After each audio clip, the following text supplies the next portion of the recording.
मैं चाहूँगा कि हमारे अयोध्या मंडल के मुख्य जोन इंचार्ज पूर्व ब्लॉक प्रमुख भैया परमादरणीय परम श्रद्धेय माननीय प्रमुख जी आए और अपनी बात को रखने का काम करें। माननीय प्रमुख।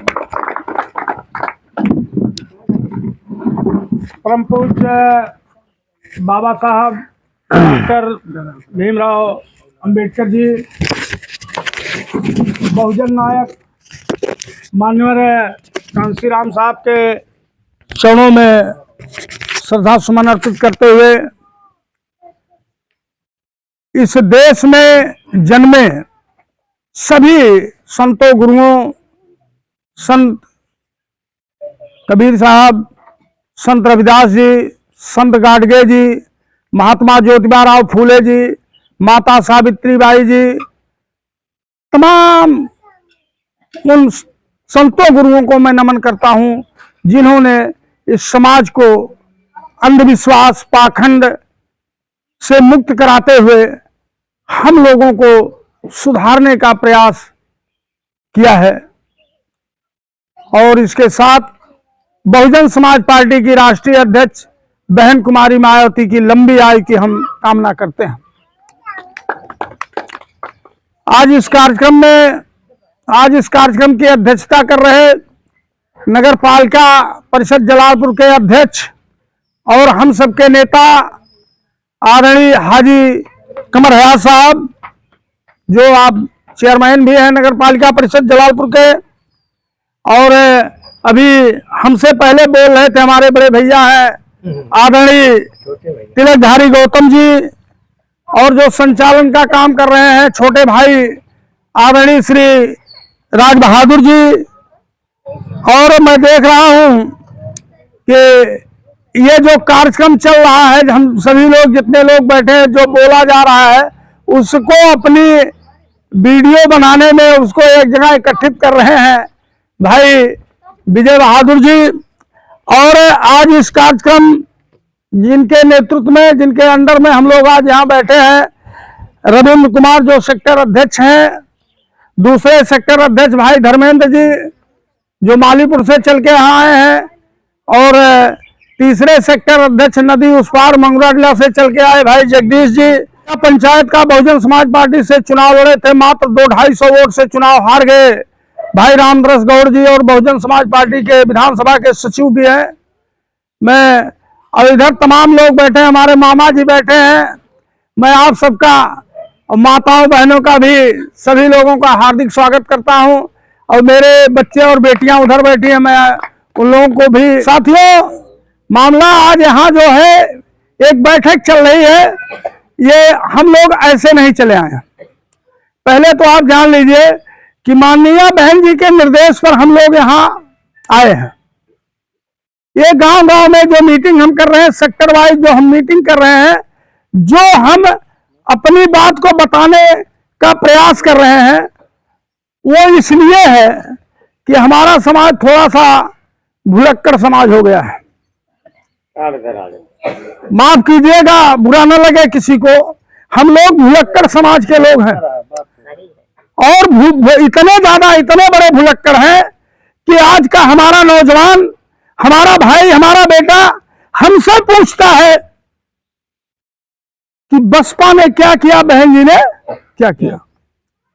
अगर वो अपने बाप से पूछ ले, जो दादा बैठे हैं, जो बाबा बैठे हैं, अगर इनसे वो पूछ ले तो शायद उसको पता चल जाए कि बहन जी ने क्या किया है। और आज मैं उसको बताना चाहता हूं कि बहन जी ने क्या किया है। बहन जी ने जो पहली बार मुख्यमंत्री होते ही जो जमीन का पट्टा आपको देने का काम किया था, हो सकता है इस गांव में ना हुआ हो, लेकिन अगल बगल के तमाम गांव में उन जमीनों का पट्टा देने का काम किया जो ग्राम समाज की जमीन थी या तो दबंगों के कब्जे में थी, जो बंजर थी, ऊसर थी, उस जमीन को पट्टा देने का काम किया। और आज ये जोगी क्या कर रहा है, जो आपके प्रदेश का मुख्यमंत्री, जो आपको 5 किलो राशन देता है, उस समय जो प्रतिबंध लगा था कि एससी की जमीन, शेड्यूल कास्ट की जमीन, दलित की जमीन, अनुसूचित जात की जमीन, चमार की जमीन, पासी की जमीन, कोरी की जमीन, खटिक की जमीन, वो उसी समाज का व्यक्ति खरीद सकता है, दूसरा व्यक्ति नहीं खरीद सकता। लेकिन अभी परसों कल नहीं परसों जो भी एक कानून में संशोधन ला करके एससी जमींदारी उन्मूलन एक्ट, SC/ST का जो जमींदारी उन्मूलन एक्ट था, उस एक्ट में संशोधन ला करके एक विधेयक ला करके पास कर दिया कि अब कोई भी एससी की जमीन बिना किसी अनुमति के खरीद सकता। अब नतीजा क्या होगा आपके साथ? माफ कीजिएगा, बुरा मत मानिएगा, मैं साफ साफ कह रहा हूं, मेरी बात कुछ लोगों को बहुत खराब भी लगती है। यही हमारे दादा को, हमारे भाई को, हमारे बेटे को, यही जिनकी जमीनें इसी सड़क के किनारे होंगी, चकरोड पे होंगी, रोड पे होंगी, उनको जानते क्या करेंगे ये लोग? किसी को दारू पिला करके, किसी को ब्याज पे पैसा दे करके, किसी की बहन बेटी की शादी में पैसा दे करके, किसी के सीने पर कट्टा रख करके, बंदूक रख करके ये हमारी आपकी जमीनों को लिखा लेने का काम करेंगे। होगा कि नहीं हमारे साथ? यकीन मानिए कि आज तो अभी कानून परसों आया है और ये आपको चंद दिनों में आपको सुनाई पड़ने लगेगा कि आज प्रतापगढ़ में हुआ, सुल्तानपुर में हुआ, जलालपुर, अम्बेडकर नगर तो मजबूत गढ़ है, हो सकता है यहां कुछ कम घटनाएं हों, लेकिन यही प्रतापगढ़ में, यही सुल्तानपुर में, यही बलरामपुर में, यही गोंडा में, यही बहराइच में, जहां आज भी सामंतवादियों का इलाका है, जहां आज भी हमारे बाप दादा उनके सामने चारपाई पे नहीं बैठ पाते हैं, जहां आज भी हमारी मां बहनें उनके दरवाजे पर चप्पल पहन के नहीं जा सकती हैं, नंगे पैर उनको जाना पड़ता है, जहां आज भी हमारी बहन बेटियां उनके खेतों में जाकर के काम करती है, ऐसी जगहों पर और हमारा समाज थोड़ा पीने में ज्यादा मशगूल हो गया है, तो निश्चित रूप से उनको दारू पिलाकर, मदिरा पिला करके, मांस खिला करके ये जमीनें हमारी हथियाने का काम करेंगे। एक मैं तो अभी एक छोटा उदाहरण बताया हूं आपको, जो सामने अभी कल परसों की घटना हुई है, हमारे साथ जो घटना घटी, हमारे पूरे समाज को जो बेचने का इसने प्लान बनाया है, बहन जी ने बड़ी मशक्कत से ये ला करके दिया था। तो मैं उन नौजवान भाइयों, उन लोगों से, उन नेताओं से भी कहना चाहता हूं जो कहते हैं हमें हुक्मरान बनाना है। 5 वोट चुनाव लड़ते हो, 100 vote, 50 vote, 1500 vote, 1200 vote, 1000 vote पाते हो, बात करते हो हुक्मरान बनाने की, और आज अलग अलग हम लोग आते हैं हमारे बीच में, हमारे ही समाज के तमाम लोग आते हैं जो छोटा छोटा दल बना लिए हैं, जो छोटी छोटी पार्टी बना लिए हैं, वो आते हैं, कहते हैं हमको हुक्मरान बनाना है, हुक्मरान बनाना है। अरे हुक्मरान तुमको किस तरह बनाना है ये भी तो बताओ। चुनाव लड़ते हो, कहीं 500 वोट पाते हो, कहीं 1000 वोट पाते हो, जीत तो नहीं पाते हो, लेकिन बहुजन समाज पार्टी को हराने का काम तुम करते हो, बहन जी को हराने का काम करते हो।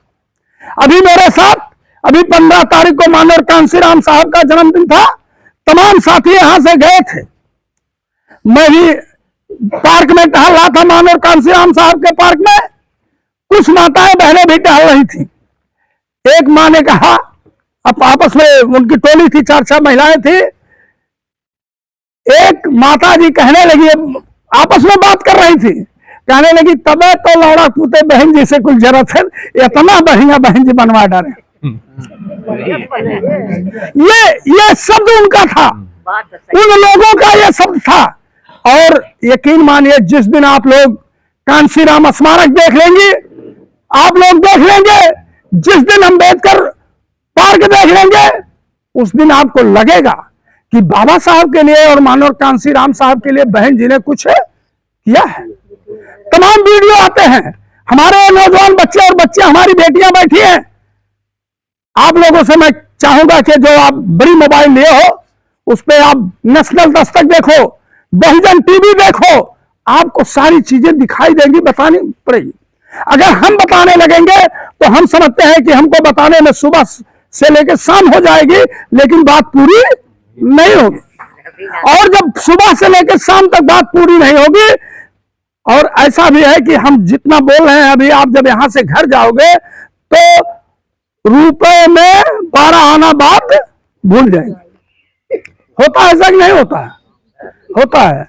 लोग पिक्चर देखते हैं, पिक्चर तो याद रहती है, फला हीरो है, शाहरुख खान है, ये कौन हीरो है, ये फला हीरोइन है, ये तो याद रखते हो, लेकिन अपने महापुरुषों का अगर अभी फोटो हमें दिखाना शुरू कर दे, अभी इसी मोबाइल में अपने महापुरुषों का फोटो दिखाना शुरू कर दूं, तो इसमें से 90% लोग नहीं बता पाएंगे ये कौन महापुरुष है।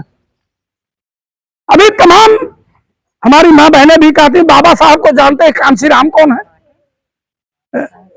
एक मिनट कह रहे हैं, तमाम माँ बहनें हमारी कहती है, चेयरमैन साहब सुन रहे ये कहते हैं कि बाबा साहब को जानते हैं, कांसी राम साहब को। बाबा साहब ने लिखने का काम किया, हमको अधिकार देने का काम किया, किताबों में पैक करने का काम किया, लेकिन उसको उजागर करने का अगर किसी ने काम किया तो है मानवर कांसी राम साहब। वो है मानवर कांसी राम साहब। यकीन मानिए, मैं अपने आप को बता रहा हूं, मैं खुद नहीं जानता था कि महात्मा ज्योतिबा राव फूले कौन थे, ये माता सावित्रीबाई फूले कौन थी, संत गाडगे कौन थे, छत्रपति साहू जी महाराज कौन थे, मैं खुद नहीं जानता था।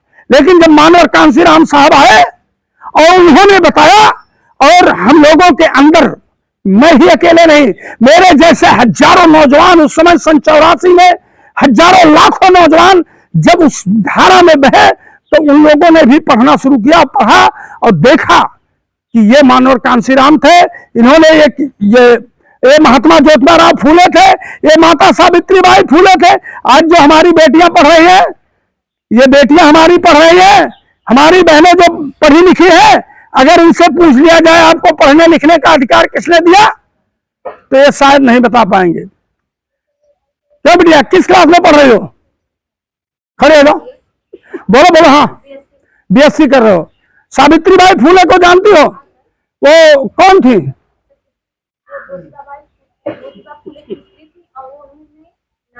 बहुत सही बेटा, बहुत सही। ये बिटिया हमारी जानती है। इस बिटिया से सीखना चाहिए, आप लोगों को भी माताओं पूछना चाहिए, बैठ जाओ बेटा, कि उन्होंने वो पूरे देश की पहली महिला थी जो शिक्षित हुई है, जो उन्होंने पढ़ा। उनके सावित्रीबाई फूले के पति ज्योतिबा राव फूले जी ने सबसे पहले अपने पत्नी को पढ़ाया, और जब उन्होंने पढ़ाया तो माता फातिमा शेख और सावित्रीबाई फूले मिलकर के 18 विद्यालय उस समय चलाया था। जब अंग्रेजों का शासन था उस समय महाराष्ट्र में 18 विद्यालय चलाया, और इतना ही नहीं, उनके साथ तमाम, जब वो विद्यालय जहां खोलती थी, जहां पढ़ाने जाती थी, जब वो जाती थी तो हमारे ही समाज की महिलाएं, हमारे समाज की हमारी माँ बेटियां उनके ऊपर गोबर बहा देती थी, कीचड़ बहा देती थी। वो एक झोले में एक साड़ी पहन के जाती थी, एक साड़ी अपने झोले में लेके जाती थी। रास्ते में जब उनके ऊपर कीचड़ बहा दिया जाता था, वो विद्यालय में जाती थी, वो साड़ी निकाल कर रखती थी, और जो झोले में साड़ी रखी रहती थी उसको पहनती थी। और जब वो पहनकर फिर वापस पढ़ा के शाम को जब वापस जाने लगती थी, फिर उनके ऊपर कीचड़ बहाया जाता था। इस तरह एक दिन में 2-2 साड़ियों और उनके ऊपर 2-2 बार कीचड़ और गोबर बहाने का काम इसी समाज के लोगों ने किया है। और आज वो चाहे ब्राह्मण की बेटी हो, चाहे क्षत्रिय की बेटी हो, चाहे वैश्य की बेटी हो, चाहे मुस्लिम समाज की बेटी हो, जो भी कुछ हो, चाहे जिसकी बहनों बेटियां हो, उस समय किसी को पढ़ने का अधिकार नहीं था। तो ये पढ़ने का अधिकार अगर सावित्रीबाई फूले ने दिया, अब आप चीज बता दीजिए मुझको कि हम लोग कितने लोग सावित्रीबाई फूले के फोटो को अपने घरों में लगाए हैं? कितने लोग लगाए हैं? कोई नहीं लगाया है। अरे 10, 20, 50 रुपए का फोटो मिलता है, लेकिन हम उस फोटो को, सावित्रीबाई फूले के फोटो को अपने घरों में नहीं लगाते। अब हम लोग नालायक हैं कि नहीं है? एक चीज बताइए, हम लोग नालायक हैं कि नहीं है? तो हम लोग नालायक हैं, हम लोग भुलक्कड़ हैं। अब इतनी समय हमको थोड़ा सा खाने को अच्छा मिल जा रहा है, चावल गेहूं मिल जा रहा है, थोड़ा सा रहने के लिए छत मिल जा रही है, लेकिन हम भूल जा रहे हैं। भूलो मत। अगर भूलोगे आप, यकीन मान लो, तो आप 150 साल पीछे फिर चले जाओगे। ये मोदी सरकार, ये योगी सरकार जिस तरह से हमारी शिक्षा को खत्म कर रहा है, जिस तरह से पढ़ाई को महंगी कर रही है, और जिस तरह से हमारे हक अधिकार को छीन रही है, जिस तरह से सरकारें सारे सरकारी विभागों को प्राइवेट में कर रही है, क्या होगा? पढ़ा रहे हो ना अपने बच्चों को। अभी इसमें हम पूछने लगे तो आप लोग बताएंगे कि मेरा लड़का बीएससी कर रहा है, कोई कहेगा एमए कर रहा है, कोई कहेगा पीएचडी कर रहा है, कोई कहेगा बीटेक कर रहा है, कोई कहेगा एमटेक कर रहा है। लेकिन वो पढ़कर क्या करेगा जब सारे सरकारी संस्थान को मोदी बेचता चला जा रहा है? ये हमारी बिटिया कह रही है ना, भी एक बेटी बैठी इससे कहा बीएससी कर रही हूं, ये बीएससी करके मेरी बेटी मान लीजिए कल डॉक्टर हो जाए, ये क्या करेगी? जब सभी चीज को प्राइवेट में चला जाएगा फिर ये बेटी मेरी क्या करेगी? कितने उसके माँ बाप कितना खूब अपनी मजदूरी करके धजूरी करके जैसे भी उसको पढ़ाने लिखाने का काम कर रहे हैं, तो ये क्या है हमारे साथ?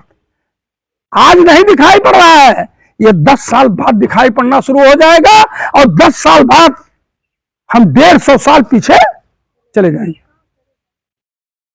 तो आइए अब हमें एक चीज करना होगा। आप कह रहे हैं क्या करना है?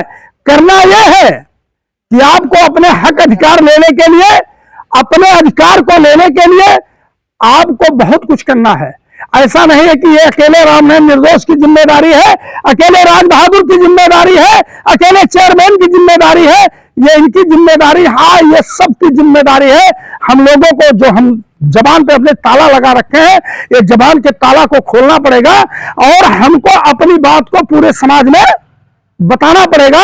बहुजन समाज पार्टी की बात को पूरे समाज में बताना पड़ेगा और इस योगी और मोदी की सरकार को उखाड़ कर हमें फेंकना पड़ेगा। और जब तक हम इस भारतीय जनता पार्टी की सरकार को उखाड़ कर नहीं फेंक देते हैं, तब तक यकीन मानिए कि हमारे साथ न्याय होने वाला नहीं। अब जोगी एक कहने से काम नहीं चलेगा, कहने से काम तो नहीं चलेगा। ये सामने आपका चुनाव आ रहा है। देखिए मैं एक चीज बताऊं, आप कह रहे हैं, कह तो रहे हैं सभी लोग, हम सभी लोग कह रहे हैं ये चुनाव आ रहा है, ये नगर पालिका का चुनाव है। हमको अपने घरों से निकल करके अपने सभी मिलने जुलने वालों से, सभी जानने वालों से, सभी नात रिश्तेदारों से, जितने भी जान पहचान के हो, ऐसा नहीं कि हम यहाँ बैठे हैं दलित बस्ती में तो यहाँ से, हो सकता है आप लोग और बिरादरियों से भी साथ संबंध होंगे, उनसे साथ संबंध होंगे, उनके कामकाज में आप जाते होंगे आते होंगे, वो भी आपके यहाँ आते जाते होंगे। तो उन लोगों को भी आपको प्रेशर देना होगा कि आज वक्त आ गया है, इससे काम नहीं चलने वाला है, ये हमको हमारी सरकार चाहिए। अगर आप अपना चेयरमैन यहां बना लेंगे, अपना सभासद यहां बना लेंगे, जब आप अपना सभासद बना लेंगे तो उसको वो आएगा, आप बड़े दावे और अधिकार के साथ उससे कह सकते हैं कि मैंने तुमको चुना है और तुमको ये करना है। लेकिन अगर आप नहीं चुन पाओगे तो कल वो कोई आपकी बात सुनेगा? नहीं सुनेगा। तो ये आपको करना है। इन्हीं तमाम शब्दों के साथ चूंकि काफी देर से आप लोग बैठे हैं, मैं अपनी बात को समाप्त करता हूं। जय भीम, जय भारत।